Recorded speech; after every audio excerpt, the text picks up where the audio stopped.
Salut, je suis Stéphanie Desangré et vous écoutez Le Cœur Battant, un espace dédié aux émotions et à l'intime, à tout ce qui fait battre un cœur d'humain sensible et à tout ce qui fait qu'il doit parfois se battre pour s'ouvrir. On m'a souvent dit « tu arrives à poser les mots que je n'arrive pas à dire ». Je crois que c'est grâce à ma sensibilité. Dans notre société, les vrais mots du cœur sont les plus difficiles à exprimer, parce qu'il est question de vulnérabilité et qu'on l'associe trop souvent à de la faiblesse. Pour moi, exprimer sa vulnérabilité, c'est juste un acte de courage. Alors j'ai créé cet espace pour ça, pour exprimer ce qui se passe au plus profond de moi, car je suis convaincue que l'intime est universel. J'ai été moi-même tant de fois apaisée et inspirée par les mots vrais que d'autres humains ont trouvé la force de poser. C'est tout ce que je souhaite avec ce podcast, vous apaiser, que vous repartiez de cet espace avec une certitude. Ce sont vos parts d'ombre qui font votre humanité, et c'est à travers elles que votre lumière pourra percer. J'ai vraiment confiance que c'est en nous autorisant de plus en plus à être nous-mêmes, à nous montrer comme nous sommes, à accepter nos fragilités, à ne pas avoir peur de les montrer, que nous pourrons créer une humanité plus fluide et plus humaine. Depuis toujours, j'ai le pressentiment que les choses importantes de cette terre se passent dans l'ordre du caché, dans l'ordre de l'invisible, du quasi-invisible, ce dont on ne parlera jamais dans les médias. À chaque fois qu'on ressent quelque chose d'agréable ou désagréable, il y a quelqu'un d'autre qui est en train de le ressentir en même temps. Ça marche pour tout, sur les complexes, physiques, intellectuels, etc. Tout le monde vit cette fragilité, cette vulnérabilité. Il n'y a pas de gens méchants. Il y a des gens bêtes, et il y a des gens qui ont peur. Des gens qui ont peur et qui n'assument pas leur peur. Je crois que tout commence un peu comme ça. Waouh, ça y est, c'est le premier épisode. On se lance. J'ai du mal à le croire. Ça fait des années que je bassine mes proches avec cette envie de lancer un podcast. J'ai du mal à comprendre ce que j'avais envie de raconter en fait. J'avais envie que ce soit hyper juste par rapport à mon élan premier. Et comme je vais parler de l'impalpable, de la vie, j'ai eu du mal à le mettre dans la matière, j'ai eu du mal à le rendre réel. Et puis j'ai aussi dû dépasser pas mal de petits blocages personnels, mais ça y est, il est là, je suis trop heureuse. Pour ce premier épisode, on va parler de santé mentale. C'est pour moi un sujet dont on parle de plus en plus, et c'est très bien, mais c'est un sujet qui reste aussi tabou dans certains milieux et pour certaines personnes. C'est hyper dommage parce que pour moi, c'est un sujet qui touche tout le monde parce qu'on a tous des traumas, des cicatrices, des blessures causées par la vie qui datent de notre enfance, mais pas que. On traverse tous des choses difficiles et je vous apprends rien si je vous dis qu'on vit dans un monde qui manque un peu d'harmonie, un peu de douceur. Je suis intimement convaincue qu'on devrait tous trouver le courage d'ouvrir la porte d'un thérapeute un jour. Car je suis persuadée que si nous allions tous fondamentalement bien, intérieurement, le monde irait mieux. Si on était tous capables de nous aimer inconditionnellement, nous-mêmes d'abord, le monde irait mieux. Je crois que tout part de soi et que le reste découle de là. L'amour des autres, l'amour du vivant, l'amour tout court. La dernière fois que j'ai partagé ce point de vue autour d'une table, quelqu'un m'a répondu « Oui, enfin ça, c'est la théorie de Jésus, hein. Tu prêches juste la bonne parole comme une évangéliste. » Waouh, je l'avais pas vu venir celle-là. Alors je n'ai rien contre Jésus, mais ce que je raconte n'a absolument rien de religieux. Et puis je pense que tous les gens qui expérimentent un chemin de croissance personnelle comprennent ce que je veux dire. Je crois dur comme fer en cette loi de l'humain et du vivant, l'amour plus fort que tout. J'y crois parce que c'est ce que j'expérimente en moi, parce que ces dernières années j'ai fait grandir l'amour en moi. Il y a plus d'espace en moi, plus de douceur, plus de calme, plus de confiance, plus d'espace pour les autres. Et ma connexion à la nature m'est venue comme ça en fait. C'était pas naturel chez moi au départ. Au travers de mon travail sur moi, j'ai reconnecté à ma sensibilité, à mon être profond, et mon ego est plus tranquille. Il se sent moins souvent menacé. Je ne vis plus comme avant en mode survie, baladée par des réactions vives de la part de moi blessée. Alors évidemment, j'ai encore du boulot. Il y a des domaines de ma vie où c'est encore compliqué. Mais ça va vraiment mieux et je vais tout vous expliquer.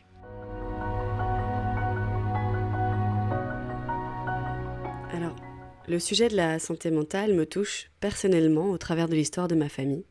Il y a eu des cas de dépression dans ma famille. J'ai même côtoyé cette maladie au quotidien en tant qu'enfant. Je n'en étais moi-même pas victime, c'est un de mes parents qui était directement touché. Et donc depuis petite, c'est un sujet qui me questionne beaucoup. Je me suis toujours beaucoup documentée pour comprendre cette maladie. Je crois que le fait d'avoir vécu au contact de quelqu'un qui n'allait pas bien m'a amené à développer des capteurs très puissants pour m'aider à sonder les émotions des autres. Je crois que c'était une nécessité pour moi en tant qu'enfant car je n'avais accès qu'à très peu d'informations au sujet de ce que traversait ma famille. Donc aujourd'hui, je ressens ce que là ou les personnes autour de moi ressentent. Et j'ai parfois l'impression d'avoir développé une sorte d'hyper-conscience de la vulnérabilité humaine. J'essaye toujours de comprendre la réalité intérieure de la personne qui se trouve en face de moi. Je lis des choses dans le regard, dans la posture, dans la souplesse ou non des mouvements, dans le choix des mots, dans la rythmique de la parole. Et je perçois toujours, chez chacun des humains qui composent ma vie, des blessures. Alors j'ai envie de répondre à une question importante que je n'ai pas eu l'occasion de me poser depuis très longtemps. Comment va ma santé mentale aujourd'hui ? J'ai envie de vous inviter à faire la même chose à la fin de cet épisode. Il y a peut-être des choses que je vais vous partager qui ouvriront quelque chose en vous. Mais n'hésitez pas à vous recueillir un instant avec vous-même et à vous poser la question. Comment allez-vous vraiment au fond de vous ? Alors avant de répondre à cette question, il faut d'abord que je précise que j'ai la chance aujourd'hui d'avoir été épargnée par des maladies mentales. Sur le plan médical, tout va bien pour moi. Mais la question de la santé mentale ne se limite pas aux maladies psychiques. Je voudrais apporter un éclairage un peu plus théorique à cette intro. Pour l'OMS, la santé mentale, c'est un état de bien-être qui permet à chacun de réaliser son potentiel, de faire face aux difficultés normales de la vie, de travailler avec succès et de manière productive, et d'être en mesure d'apporter une contribution à la communauté. Alors, est-ce que j'arrive à me sentir bien dans ce monde ? Et est-ce que j'arrive à fonctionner d'une façon plus ou moins optimale ? Même si ça va mieux, et je vous expliquerai dans un second temps comment je fais pour aller mieux, je traverse la vie avec un certain niveau d'anxiété et pas mal de névrose. Et ça fluctue évidemment en fonction de ce que je vis. Je vis avec une certaine insécurité intérieure, je suis quelqu'un qui doute beaucoup, j'ai pas mal de peurs, des petites peurs du quotidien un peu irrationnelles comme celle de conduire seule sur l'autoroute ou celle de dormir seule chez moi avec ma fille. Au début de notre relation avec mon compagnon, je lui disais toujours, comme pour m'excuser d'être comme ça, « Tu verras, hein, j'ai plein de peurs, mais je suis aussi super courageuse. » Je crois que c'est vrai, je crois que la vraie définition du courage, c'est la capacité de dépasser nos peurs. Alors, j'ai aussi des peurs plus profondes et plus anciennes, des peurs transmises par le transgénérationnel. Comme ces peurs-là n'appartiennent pas qu'à moi, je ne vais pas rentrer dans les détails de celles-là ici. Dans le package de mon insécurité intérieure, donc de mon anxiété et de mes peurs, je suis aussi hypocondriaque. Voilà, c'est dit. Et je vous avoue que ça me rend un peu honteuse de le dire. C'est pas très marrant au quotidien, l'hypocondrie. Ça va mieux, clairement, mais c'est pas encore gagné. Je pense tout de suite au pire, j'ai déjà eu 42 arrêts cardiaques, 12 petits os de poulet coincés dans la gorge, j'ai déjà été 247 fois en insuffisance respiratoire. Si je suis là pour vous parler, c'est franchement un miracle. Et dans toutes les joyeusetés qu'amène l'hypocondrie, j'ai des phobies alimentaires. J'ai peur de manger des aliments allergisants et de faire de grosses réactions allergiques mortelles, évidemment. C'est au point de supprimer des ingrédients de mon alimentation. J'ai par exemple supprimé les noisettes. Et c'est pas drôle parce que les noisettes, il y en a dans tous les meilleurs desserts du monde. Je me passerais bien de cette phobie-là, j'avoue. Surtout que c'est parfois handicapant dans ma vie sociale, quand je suis invitée à manger chez des amis ou au resto. Je sélectionne ce que je vais manger, il y a des choses que je mange pas et j'ai du mal à justifier pourquoi. Ça me met parfois mal à l'aise, c'est pas très confortable. Alors c'est pas fini, j'ai une autre phobie. On l'appelle la phobie d'impulsion. C'est la peur de succomber à une impulsion dangereuse que notre cerveau peut nous fabriquer. Par exemple, je suis sur l'autoroute et je me demande ce que ça ferait là si je donnais un coup de volant brusque. J'ai hyper peur dans ces moments-là de le faire, alors que je ne le souhaite pas. Je ne veux pas le faire, mais j'ai peur de le faire. J'ai peur que quelque chose en moi soit plus fort et me pousse à le faire. Alors je veux rassurer tout de suite mes proches. Je sais pertinemment que je ne le ferai jamais, mais ces moments-là me mettent dans des états insupportables de peur de moi. Ça active une vieille croyance apprise dans l'enfance qui est ingérable encore aujourd'hui. Celle selon laquelle je ne serais pas quelqu'un de bien, celle selon laquelle je serais quelqu'un de potentiellement dangereux et néfaste. Je préfère vous rassurer, mon casier judiciaire est vierge, je n'ai jamais fait de mal à une mouche, et j'ai tellement peur de faire du mal aux autres que ça annulerait une potentielle dangerosité en moi. Mais je dois dire que le jour où j'ai entendu parler de ces phobies-là, de ces phobies d'impulsivité, j'ai ressenti un gros soulagement, parce que j'ai compris que je n'étais pas seule, et que c'était même assez fréquent, et surtout j'ai compris que c'était pas très grave. J'ai pas vraiment envie de rentrer dans les détails ici, mais ces phobies peuvent vraiment parfois prendre beaucoup de place dans ma vie. Et ça me rend triste parce que ça parle aussi d'une cicatrice assez importante chez moi. Enfant, j'ai subi des épisodes de colère assez intenses avec ma grand-mère. Elle vivait chez nous avec mes parents et ma sœur. C'était quelqu'un de super aimant qui pouvait donner vraiment beaucoup d'amour et d'affection. Son regard d'amour pour moi m'a toujours beaucoup portée. Je pense que Quelque part, c'est elle qui m'a donné envie de me lancer dans des grands projets. Mais c'était aussi quelqu'un de très autoritaire, et je le dis avec beaucoup d'amour et de compassion pour elle. J'ai compris en quoi la vie l'a chargée de ces énergies-là. Il y a eu la guerre, l'après-guerre, la dureté de son père, l'autorité de son mari, la place des femmes. Et puis elle a grandi à une époque où on pensait que les enfants étaient habités par le mal et qu'il fallait les cadrer, voire les castrer. Donc elle n'a pas vraiment eu d'autre choix avec les ressources qu'elle avait à l'époque. Elle a cru bien faire. Elle a peut-être même pensé me rendre service en me préparant d'une certaine façon à la dureté de la vie. Mais si je tente de rentrer dans une posture de compassion vis-à-vis de moi-même, si je me penche auprès de mon enfant intérieur, j'ai envie de pleurer. Je crois qu'un enfant sensible qui voit son parent crier, lui assigner des mots durs, lui lancer des regards noirs de façon répétée pour des broutilles, et je ne parle ici même pas de gestes, l'enfant finit par croire que c'est de sa faute. Il croit que si on le traite de petit diable, de façon indirecte ou pas, c'est que ça doit être vrai. Et je crois que c'est potentiellement la pire des croyances limitantes. Alors tout ça a évidemment contribué à faire grandir mon anxiété. Dans les joyeusetés que l'anxiété apporte dans une vie, il y a également un mental très actif. Et c'est mon cas. Je peux avoir des idées obsédantes qui tournent dans ma tête sans fin. Et le moins chouette dans tout ça, c'est que j'alimente à mon sujet des pensées pas toujours très sympas. Je suis mentalement maltraitante avec moi-même. Je crois qu'on peut dire ça comme ça. Il y a une part de moi qui essaye très souvent de me saboter. C'est cette part que j'ai envie d'appeler l'ego, qui a nourri la croyance que je ne suis pas quelqu'un de bien. Et au regard de l'histoire que je vous ai racontée juste avant, je pense que vous pouvez facilement faire des liens. C'est très vieux, c'est très douloureux. Il y a d'autres événements dans ma vie qui ont nourri cette croyance. Et je crois que c'est la chose la plus difficile pour moi au quotidien. Je crois que beaucoup de gens, malheureusement, avancent avec ça, sans trop s'en rendre compte. Ce sont des sujets plutôt universels, malheureusement. Mais ce qui est compliqué dans mon cas, c'est qu'à cause de mon hypersensibilité, j'ai développé une hyper-conscience de tout. Je suis consciente à chaque instant de ce que je ressens, de la pensée pas sympa qui me traverse, de l'anxiété qui m'attend sur le pas de la porte. Et cette hyper-conscience amplifie tout. Alors c'est un handicap parce que c'est fatigant, mais c'est aussi un cadeau parce que je suis très très vite alertée au sujet de mon état intérieur. Je peux réagir très vite si je subis une montée d'angoisse, si mon mental se réactive, si mon système nerveux se met en branle.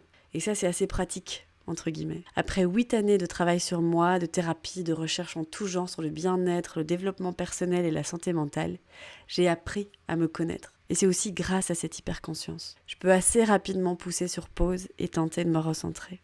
Je fais un mini aparté à ce stade de l'épisode, juste parce que je suis super désolée, mon ordinateur rame et malheureusement j'en ai besoin pour enregistrer l'épisode et je sais pas comment faire pour qu'il fasse plus de bruit. Donc vous entendez peut-être un léger râle en arrière-fond. J'espère qu'il ne vous dérange pas trop. J'essaierai de régler le problème pour la prochaine fois. Je suis très fière de moi de pouvoir accepter l'imperfection de ce premier épisode. C'est un grand pas probablement pour la suite du travail que je vais faire ici. Allez, je reviens au sujet qui nous préoccupe. Je crois que je ne peux pas aborder le sujet de la santé mentale sans parler de mon hypersensibilité. Alors attention, je ne suis pas en train de dire que c'est une maladie mentale, ce n'est absolument pas le cas, c'est un fonctionnement du cerveau atypique, c'est un fonctionnement humain un peu particulier.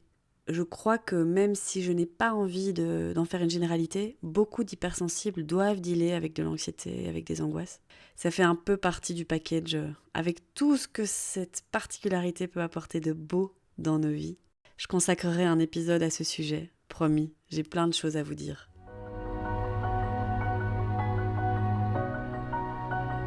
Alors aujourd'hui, j'arrive à fonctionner avec tout ça. Je marche encore avec des petits cailloux dans mes chaussures, mais ils étaient beaucoup plus gros avant. Toutes ces choses ne s'activent plus aussi souvent quand elles se présentent. J'ai des outils pour les désamorcer, pour me libérer. Mon anxiété prend beaucoup moins de place qu'avant. Il y a quelques années, tout ça s'est mis à prendre tellement de place que je ne pouvais plus fonctionner normalement. Suite à un burn-out, j'ai vécu une sorte de crise existentielle. Je crois que le burn-out a juste mis le doigt sur ce qui m'empêchait de respirer convenablement. À cette époque-là, je respirais très mal. J'étais tout le temps en hyperventilation. J'avais développé une forme d'anxiété sociale aussi. J'avais du mal à voir des gens. Dès que je voyais des gens, je me sentais totalement débordée. Je débordais au moindre stimuli de la vie. C'est là que j'ai demandé de l'aide. Je pouvais plus m'en sortir seule face à tous ces challenges intérieurs. Parce que il y a 8 ans, je n'avais aucune idée de tout ce dont je viens de vous parler. Je pouvais pas m'en sortir seule. Alors j'ai d'abord décortiqué mes blessures et mes traumas avec une psychologue qui m'a beaucoup aidée à zoomer sur mes ressources aussi. C'est quelqu'un qui m'a énormément aidée à m'aimer et à me faire confiance.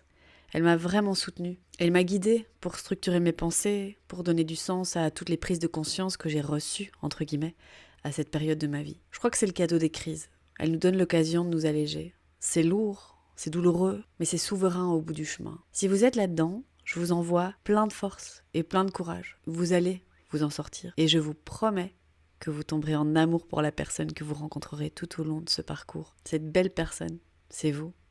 Il y a d'autres choses que j'ai faites, que j'ai mises en place à côté de la thérapie pour booster mes chances de guérison, si je peux dire ça comme ça. J'ai consulté des personnes qui ont pu m'aider à libérer mon corps de ce que je portais, sur le plan énergétique. Une micro-kiné, une kinésiologue, entre autres. J'imagine que vous en avez déjà entendu parler. Je ne vais pas rentrer dans ce sujet, dans cet épisode. J'aimerais parler de ça un peu plus en profondeur dans un autre épisode. Mais j'ai juste envie de vous dire que j'ai eu la chance de tomber sur des bonnes personnes qui m'ont permis de libérer des traumas à d'autres niveaux que celui de mon cerveau et de mon inconscient. Je ressens physiquement aujourd'hui que mon corps est plus léger. C'est le jour et la nuit comparé à il y a 10 ans. Alors pendant cette période, j'ai aussi énormément écrit. J'ai pas forcément écrit des beaux textes à publier, j'ai écrit le pu que je portais. J'ai vomi des émotions complexes. J'ai eu besoin de faire une purge par écrit. Ça n'a pas été évident au départ parce que j'avais pris pour habitude d'écrire des jolis textes. Et donc, oser écrire la difficulté que c'était pour moi de vivre à ce moment-là, ça a été très difficile parce que ça voulait dire la regarder en face. Mais ça m'a tellement libérée. Et puis ça m'a aussi permis de structurer mes pensées, de structurer mes prises de conscience. Je suis tombée sur une vidéo à cette époque-là de Jonathan Lehman qui expliquait que le fait d'écrire nos pensées nous permet de nous en libérer.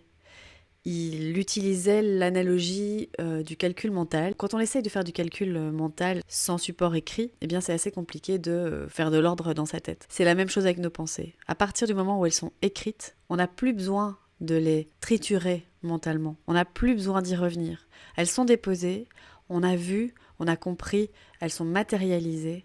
On peut beaucoup plus facilement passer à autre chose. Donc moi, l'écriture, elle m'a aussi énormément aidée. J'ai aussi, et c'est dans le même thème que l'écriture, j'ai créé pour moi-même un carnet où j'ai recensé toutes sortes de listes qui m'ont permis de comprendre qui j'étais. C'était vraiment un carnet de rencontres avec moi-même où j'ai listé mes valeurs, mes petits plaisirs du quotidien, mes gratitudes dans la vie, les compliments qu'on m'a faits et qui m'ont énormément porté. J'y ai noté mes ressources, j'y ai noté mes modèles, les personnes qui m'inspirent, pour quelles raisons elles m'inspiraient. Et tout ça, le fait de récolter tous ces petits morceaux de moi en un endroit matériel, en les écrivant, ben ça m'a permis de me retrouver, de me recomposer et de comprendre qui j'étais dans toute ma lumière, au-delà de tous les traumas que je travaillais en thérapie. Alors pendant toute cette période, j'ai aussi consommé beaucoup de contenu. J'ai lu beaucoup de livres, j'ai écouté beaucoup de podcasts, j'ai regardé des émissions sur YouTube. Ça a été parfois très intense parce que j'ai consommé beaucoup de choses, mais c'était très éclairant. Ça m'a ouvert les yeux à plein d'égards. Puis surtout, le fait de lire toutes ces choses me faisait juste comprendre que j'étais juste dans quelque chose de tout à fait universel, de tout à fait intrinsèque à une existence humaine sur Terre. Ça m'a permis aussi de dédramatiser et évidemment, ça m'a permis d'apporter un peu de lumière sur ce que je vivais. Alors évidemment, c'est pas tout. Dans les petites choses que j'ai mises en place, il y a aussi le carnet de gratitude.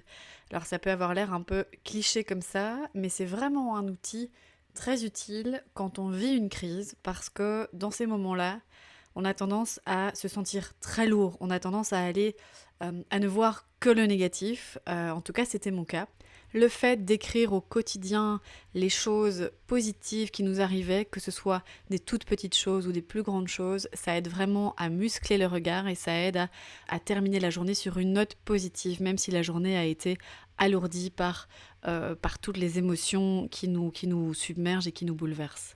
Au-delà de ça, le carnet de gratitude m'a aussi aidé à me comprendre, à me trouver, à comprendre ce qui était important pour moi. Parce qu'au fil du temps, j'ai rempli des pages avec tout ce qui me nourrit dans la vie, tout ce qui me fait du bien, tout ce que j'aime.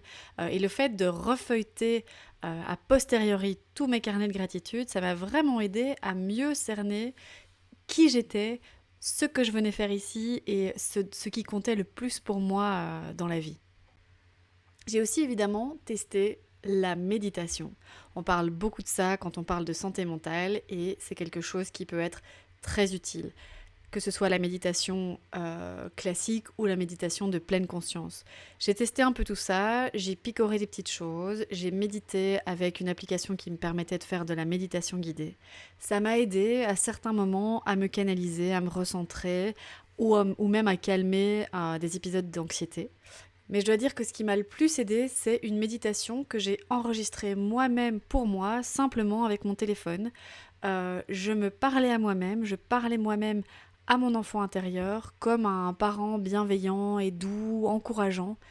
J'avais des mots très positifs, très doux à mon sujet, et le fait de m'entendre prononcer ces mots que j'avais peut-être toujours eu envie d'entendre, ça m'a apporté beaucoup de réconfort et beaucoup d'apaisement. Sinon, pour accompagner mon corps, j'ai aussi fait pas mal de balades dans la nature. À cette époque-là, j'ai aussi fait beaucoup de massages.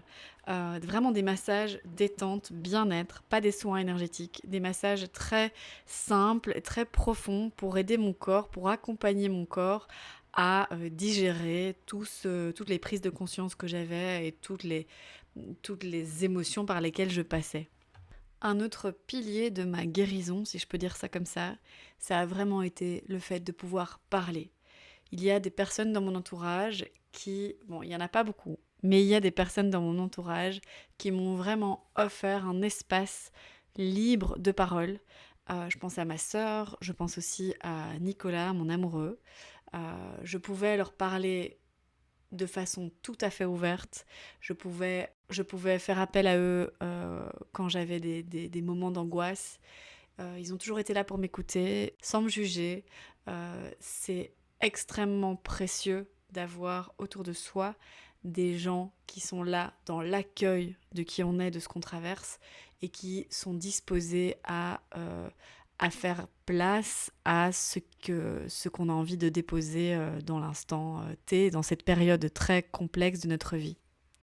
Voilà, il y a pas mal de choses que j'ai faites. Je pense que j'ai fait presque trop de choses et j'ai pas envie de vous bombarder avec tout ce que j'ai fait, mais je vous ai donné les clés les plus essentielles, les plus importantes, celles qui m'ont le plus aidée. La toute dernière chose que j'ai envie de vous partager, c'est un graphe, alors ça va être difficile parce qu'effectivement c'est quelque chose de visuel, mais c'est un petit graphique qu'une thérapeute a dessiné devant mes yeux à plusieurs reprises. Il y a une abscisse, une ordonnée, et au milieu, il y a la courbe de l'évolution d'un humain qui vit une révolution intérieure. Et cette courbe, elle n'est absolument pas linéaire. C'est un gros scraboucha avec des boucles dans tous les sens, des allers-retours, on monte, on descend, on revient en arrière, on repart en avant. Donc ça, c'est très important à garder en tête. Si vous êtes dans une crise, que votre santé mentale est mise à mal, cette courbe est essentielle. C'est normal de redescendre après avoir monté. C'est normal d'avoir l'impression de faire 5 pas en arrière quand on en a fait 2 en avant. C'est pas grave, ça fait partie du chemin, ça veut pas dire que vous stagnez, ça veut pas dire que vous reculez, ça veut juste dire que vous êtes sur le chemin. Toutes les choses que j'ai apprises, mises en place, toutes les nouvelles habitudes, tous les nouveaux fonctionnements que j'ai mis en place pendant toute cette période, ils sont encore là aujourd'hui. Alors il y a parfois des piqûres de rappel nécessaires, mais j'avance avec toutes ces choses. Il y a des choses que j'arrête, que je recommence, mais ça fait partie de ma nouvelle réalité, ça fait partie de mon équilibre. Aujourd'hui, ma santé mentale va mieux parce que j'ai davantage conscience de qui je suis, j'ai davantage d'amour disponible pour moi, et ça change tout.